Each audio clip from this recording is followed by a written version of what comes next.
ADM Naveen ബാബുവിന്റെ മരണം CBIക്ക് വിടണമെന്നുള്ള അദ്ദേഹത്തിന്റെ ഭാര്യ മഞ്ജുഷയുടെ ആവശ്യം കേരള ഹൈക്കോടതി തള്ളി. ജസ്റ്റിസ് കൗസർ എടപ്പഴകത്തിന്റെ ആണ് വിധി. അന്വേഷണം നിഷ്പക്ഷവും മികവുറ്റതുമാണെന്ന് അദ്ദേഹം അതിൻ്റെ അകത്ത് അഭിപ്രായപ്പെട്ടു കഴിഞ്ഞു. ആ കേസിനകത്ത് ഇപ്പോൾ ചില കാര്യങ്ങളിൽ വ്യക്തതയില്ല. കെട്ടിത്തൂക്കി കൊലപ്പെടുത്തിയതാണോ എന്ന കാര്യം കൂടി അന്വേഷിക്കണമെന്ന് ഹൈക്കോടതി SITയോട് പറയുകയും ചെയ്തിട്ടുണ്ട്.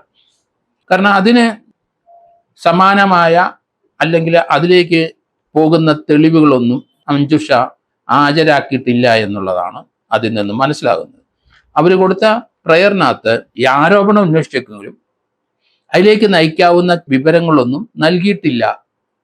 അതേസമയത്ത് കേസ് ഡയറി ഹൈക്കോടതി പരിശോധിക്കുകയും ചെയ്തിരിക്കുന്നു.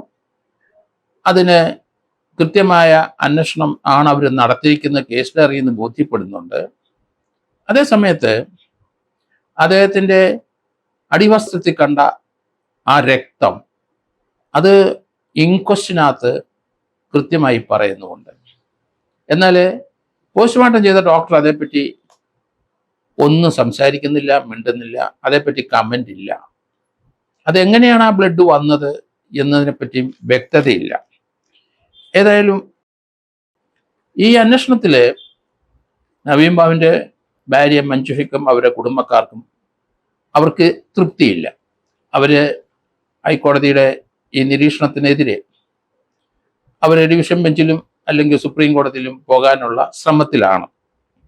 അവർ പറഞ്ഞിരിക്കുന്ന പല കാര്യങ്ങളിലും പോലീസ് അന്വേഷണം നടത്തിയിട്ടില്ല എന്നതാണ് പറയുന്നത്. അതുകൊണ്ട് ഹയർ കോടതിയിലേക്ക് ഇതേ ആവശ്യം ഉന്നയിച്ചുകൊണ്ട് അവർ പോകുമെന്നാണ് പറയുന്നത്. പക്ഷേ ആ കേസിനകത്ത് ഹൈക്കോടതി പ്രത്യേകം പറയുന്നുണ്ട്, 15 മണിക്കൂറെങ്കിലും എടുക്കും ഇവര് വീട്ടിൽ നിന്ന് പത്തനംതിട്ടയിൽ നിന്ന് കണ്ണൂരിലെത്താൻ. അതുവരെ ആ ബോഡി അതേ രീതിയിൽ സൂക്ഷിക്കാൻ കഴിയില്ല. 4-5 മണിക്കൂറൊക്കെ പോലീസ് ചിലപ്പോൾ ആ ബോഡി അതേ രീതിയിൽ സൂക്ഷിച്ചെന്ന് വരും. പക്ഷേ അതിന് മുമ്പ് ആ ഡീകമ്പോസിഷൻ സ്റ്റാർട്ട് ചെയ്യുന്നതിന് മുമ്പ് തന്നെ പോസ്റ്റ്മോർട്ടം ചെയ്യേണ്ടിയിരിക്കുന്നു. കഴിവും നേരത്തെ പോസ്റ്റ്മോർട്ടം നടത്തണം. അതുകൊണ്ട് ഇൻക്വസ്റ്റ് തയ്യാറാക്കി തെറ്റില്ല എന്ന് ഹൈക്കോടതി പറഞ്ഞത് അവിടെ റവന്യൂ ഡിപ്പാർട്ട്മെന്റിലെ 5 പേരെ തന്നെ വിളിച്ചു വരുത്തിയിട്ടാണ് ഇവിടെ ഇൻക്വസ്റ്റ് തയ്യാറാക്കിയിട്ടുള്ള പോലീസ്. അതുകൊണ്ട് അതിനകത്ത് തെറ്റില്ല എന്നുള്ള നിഗമനത്തിലാണ് ഹൈക്കോടതി എത്തിയിരിക്കുന്നത്. പക്ഷേ ഇതിനകത്ത് ചില കാര്യങ്ങൾക്ക് വ്യക്തതയില്ല. അത് കേസ് ഡയറിയിൽ ഉണ്ടോ ഇല്ലയോ എന്ന് എനിക്കറിയില്ല. ഹൈക്കോടതി കേസ് ഡയറി വായിച്ചു എന്നാണ് പറയുന്നത്. ആ മരണപ്പെട്ട അല്ലെങ്കിൽ ADMന്റെ ക്വാർട്ടേഴ്സിൽ നിന്ന് അദ്ദേഹം റെയിൽവേ സ്റ്റേഷനിലേക്ക് പോയെന്നും അവിടെ എത്തുന്നതിന് മുമ്പ് അദ്ദേഹം ഇറങ്ങിയെന്നും അദ്ദേഹം കാറിൽ നിന്ന് ഇറങ്ങിയിട്ട് നിങ്ങൾ പൊക്കോളൂ എന്ന് ഡ്രൈവറുടെ അടുത്ത് പറയും. അതിനെപ്പറ്റി ഒരു ക്ലാരിറ്റി ഇല്ല അന്വേഷണത്തിൽ ഇതുവരെ. മറ്റൊന്ന്, അദ്ദേഹം ക്വാർട്ടേഴ്സിലെ തൂങ്ങി മരിച്ചു എന്നുള്ള രീതിയിലാണ് പോലീസിന്റെ അന്വേഷണം പോയത്. പക്ഷേ ക്വാർട്ടേഴ്സിൽ നിന്ന് ഡ്രൈവർ അദ്ദേഹത്തിനെ റെയിൽവേ സ്റ്റേഷന്റെ അടുത്ത് വരെ കൊണ്ട് എത്തിച്ചു എന്നുള്ള അദ്ദേഹത്തിൻ്റെ ഒരു സ്റ്റേറ്റ്മെന്റ് കിടക്കുന്നുണ്ട്. അതേ സമയത്ത് അതിൻ്റെ വാതിലുകൾ തുറന്നാണ് കിടക്കുന്നത്. നവീൻ ബാബുവിനെ കാണാനില്ല അല്ലെങ്കിൽ ചെങ്ങന്നൂര് ട്രെയിനിൽ വന്നില്ല എന്ന് പറഞ്ഞപ്പം ഡ്രൈവർ പോയി നോക്കിയപ്പോൾ ആ വാതിൽ തുറന്നാണ് കിടക്കുന്നത്. എങ്ങനെയാണ് അത് സംഭവം? അടച്ചുപൂട്ടിപ്പോയെന്ന് അദ്ദേഹത്തിൻ്റെ മൊഴിയുണ്ട്. താക്കോല് തന്നിട്ട് ഏൽപ്പിച്ചിട്ടാണ് പോയത്.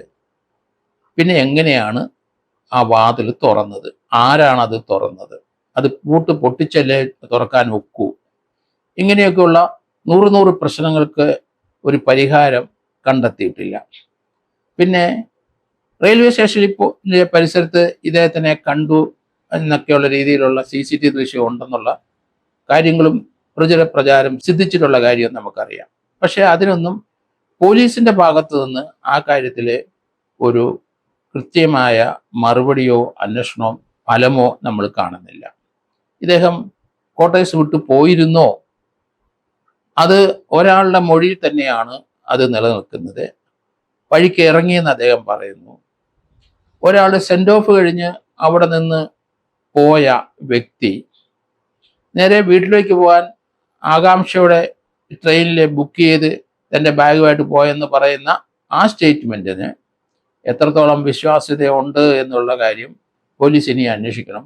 പുതിയ അന്വേഷണ സംഘം ആ കാര്യങ്ങളൊക്കെ പരിശോധിക്കണം. കാരണം ആ റേഞ്ചിലെ DIG അന്വേഷിക്കാനാണ് പറഞ്ഞിരിക്കുന്നത്. പക്ഷെ ഒരു കാര്യം ആ DIGയും ആ പുതിയ SIT ടീമും ശ്രദ്ധിക്കണം. നേരത്തെ ഉണ്ടായിരുന്ന SHOയും അതിലുള്ള ഒരു പോലീസ് കോൺസ്റ്റബിളും പോലും ഈ പുതിയ അന്വേഷണ സംഘത്തിൽ ഉണ്ടാകാതിരിക്കുന്നതാണ് നല്ലത് എന്നാണ്. കാരണം ആരോപണം അവരുടെ പേരിലാണ് നിലനിൽക്കുന്നത്. അതുകൊണ്ട് പുതിയ അന്വേഷണ സംഘം അവർ കണ്ടെത്തിയ ആ നിഗമനത്തോട് യോജിക്കുന്നുണ്ടോ, പുതിയതായി എന്തെങ്കിലും അന്വേഷിക്കേണ്ടതുണ്ടോ എന്നുള്ള കാര്യങ്ങൾ പരിശോധിക്കേണ്ടിയിരിക്കുന്നു. അത് തന്നെയല്ല, കൊന്നു കെട്ടിത്തൂക്കിന്നുള്ള ആ ആരോപണം ഇന്ന് നിലനിൽക്കുകയാണ്. അതിന് അല്ല എന്ന് സ്ഥാപിച്ചെടുക്കണം. അങ്ങനെയെങ്കിൽ പുതിയ അന്വേഷണ സംഘത്തിന് വളരെയധികം ചുമതലകളും വളരെയധികം കാര്യക്ഷമതയും വളരെയധികം സ്റ്റഡിയും ഈ കാര്യത്തിൽ ആവശ്യമുണ്ട്. അവർ ആ രീതിയിലേക്ക് വരും എന്നാണ് ഞാൻ കരുതുന്നത്.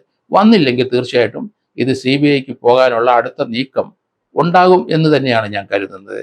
ഇതിനകത്ത് പല കാര്യങ്ങളും ഇനിയും പോലീസ് അന്വേഷിച്ച് കണ്ടെത്തേണ്ടിയിരിക്കുന്നു. കാരണം ആ സെൻഡ് ഓഫ് പാർട്ടിയിൽ തീർച്ചയായിട്ടും അവരുടെ പ്രസംഗം വിളിക്കാതെ അവിടെ വന്നു കയറി, അവർക്കൊരു കസേര അവിടെ ഇട്ടിരുന്നില്ല, മറ്റൊരാൾ മാറിക്കൊടുക്കുന്നത് നമ്മൾ കണ്ടു. അവർ പല കേസിനകത്ത് നേരത്തെ പ്രതിയായിട്ടുള്ള സ്ത്രീയാണ്. അവർ 2 ദിവസം വിവരം അറിയുമെന്ന് പറഞ്ഞിട്ടുണ്ട്. അപ്പൊ ആ ഭാഗം തീർച്ചയായിട്ടും പോലീസ് കൂടുതലും അന്വേഷിക്കേണ്ടിയിരിക്കുന്നു. കാരണം ആ ഇൻക്വസ്റ്റ് തയ്യാറാക്കും മുമ്പ് ആ വിവരം തൂങ്ങി നിൽക്കുന്ന വിവരത്തിന്റെ ഫോട്ടോഗ്രാഫ്സ് എടുത്തിട്ടുണ്ടോ, വീഡിയോ എടുത്തിട്ടുണ്ടോ, അതുപോലെ പോസ്റ്റ്മോർട്ടം ചെയ്ത ആ സമയത്ത് അതിന്റെ വീഡിയോ എടുത്തിട്ടുണ്ടോ, അതൊന്നും ഇതുവരെ വെളിയിലോട്ട് വന്നിട്ടില്ല. അതൊന്നും ആരും പറഞ്ഞതായിട്ട് കേട്ടിട്ടുമില്ല. പോസ്റ്റ്മോർട്ടം ചെയ്യുമ്പം ഇതുപോലെ കോൺട്രവേഴ്സ്യലായ പല ഡെഡ് ബോഡിയും പോസ്റ്റ്മോർട്ടം ചെയ്യുമ്പം അതിന്റെ വീഡിയോഗ്രാഫ് തീർച്ചയായിട്ടും എടുത്തിരിക്കും. അത് മാൻഡേറ്ററി ആണ്. എല്ലാ പോസ്റ്റ്മോർട്ടത്തിലും എടുക്കണമെന്നാണ് പറയുന്നത്. ഇവിടുത്തെ കേസിനകത്ത് നവീൻ ബാബുവിന്റെ കേസത്തിൽ അത് എടുത്തിട്ടുണ്ടോ ഇല്ലയോ എന്ന് ഇതുവരെ വെളിയിൽ വന്നിട്ടില്ല. അത് തന്നെയല്ല, അവരുടെ വിസറയെ പറ്റി ഒന്നും പറയുന്നില്ല. കോടതിയിൽ അത് ആ കേസ് ഡയറിയിൽ അതേപ്പറ്റി പറഞ്ഞിട്ടുണ്ടോ എന്നറിയില്ല. കോടതി അതേപ്പറ്റി ഒന്നും പറഞ്ഞതായിട്ടും കണ്ടില്ല. ആ പോസ്റ്റ്മോർട്ടം റിപ്പോർട്ടിനകത്ത് വിസറ പ്രിസർവ് ചെയ്തെന്നോ അത് കെമിക്കൽ സാൻഡ് ലാബറട്ടറിയിൽ അയച്ചെന്നോ ഒന്നും കാണുന്നില്ല.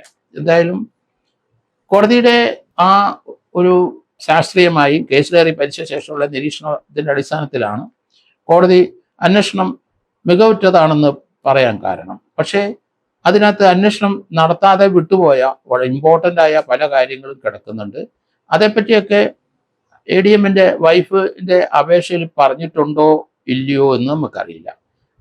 അങ്ങനെ പറഞ്ഞിരുന്നെങ്കിൽ അതേപ്പറ്റി തീർച്ചയായിട്ടും കോടതി പരിശോധിക്കുമായിരുന്നു. അങ്ങനെയുള്ള കാര്യങ്ങൾ, ആ സംശയകരമായ കാര്യങ്ങൾ, അതൊക്കെ അവരുടെ അഫിഡവിറ്റിനകത്ത് ഉണ്ടോ ഇല്ലയോ എന്ന് എനിക്കറിയില്ല.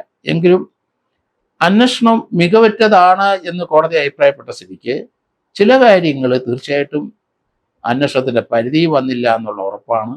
ആ പോസ്റ്റ്മോർട്ടം ചെയ്ത ഡോക്ടറെ ചോദ്യം ചെയ്തിട്ടുണ്ടോ ഇല്ലയോ എന്ന് ഉറപ്പ്. കാരണം അദ്ദേഹം പോസ്റ്റ്മോർട്ടം ചെയ്ത കാര്യത്തെപ്പറ്റി അദ്ദേഹത്തിന്റെ സ്റ്റേറ്റ്മെന്റ് എടുത്തെങ്കിലും എന്തുകൊണ്ട് വിസറയുടെ കാര്യം എടുത്തില്ല, അത് പ്രിസർവ് ചെയ്തില്ല എന്നുള്ള ഉത്തരം പറയേണ്ടതാണ്. അദ്ദേഹത്തിന് അതിൽ പരിജ്ഞാനക്കുറവ് കൊണ്ടാണോ അതോ സ്വാധീനം കൊണ്ടാണോ, എങ്ങനെയാണ് ആ പാളിച്ച പറ്റിയത്? വളരെ വൈറ്റലായ പാളിച്ചയാണ്. കാരണം ഒരു കേസിനെ സംബന്ധിച്ച്, ഒരു മരണത്തെ സംബന്ധിച്ച് ദുരൂഹമായ ആരോപണം നിൽക്കുമ്പോൾ അതിന്റെ സത്യസ്ഥിതി അറിയുന്നത് തീർച്ചയായിട്ടും പോസ്റ്റ്മോർട്ടം ചെയ്ത ഡോക്ടർ റിപ്പോർട്ടിലാണ്. അതിനകത്ത് വികലമായ ഒരു റിപ്പോർട്ട് അല്ലെങ്കിൽ അതിൻ്റെ ചില കാര്യങ്ങൾ വിട്ടുപോവുക, പോസ്റ്റ്മോർട്ടം ചെയ്ത ഡോക്ടർക്ക് നിത്യമായി ചെയ്യുന്ന ഒരു ജോലി അതല്ലേ. അപ്പൊ അതിനകത്ത് തീർച്ചയായിട്ടും പ്രാവീണ്യം ഉണ്ടാകണമല്ലോ. പക്ഷെ എന്താണ് അതിനകത്ത് ഒരു പ്രാവീണ്യക്കുറവ് ഇതിനകത്ത് കാണുന്നത്? ഇങ്ങനെയുള്ള ധാരാളം ചോദ്യങ്ങൾ ഇനി നിലനിൽക്കുന്നുണ്ട്. ഏതായാലും അവരുടെ അടുത്ത നീക്കത്തിന് അതിനെ ചിലപ്പം കോടതിയിലോട്ട് വരുമ്പം അതിനൊക്കെ തീർച്ചയായിട്ടും കോടതി അവയൊക്കെ പരിശോധിച്ച് പുതിയൊരു ഉത്തരവ് ഉണ്ടാവും എന്നാണ് ഞാൻ കരുതുന്നത്.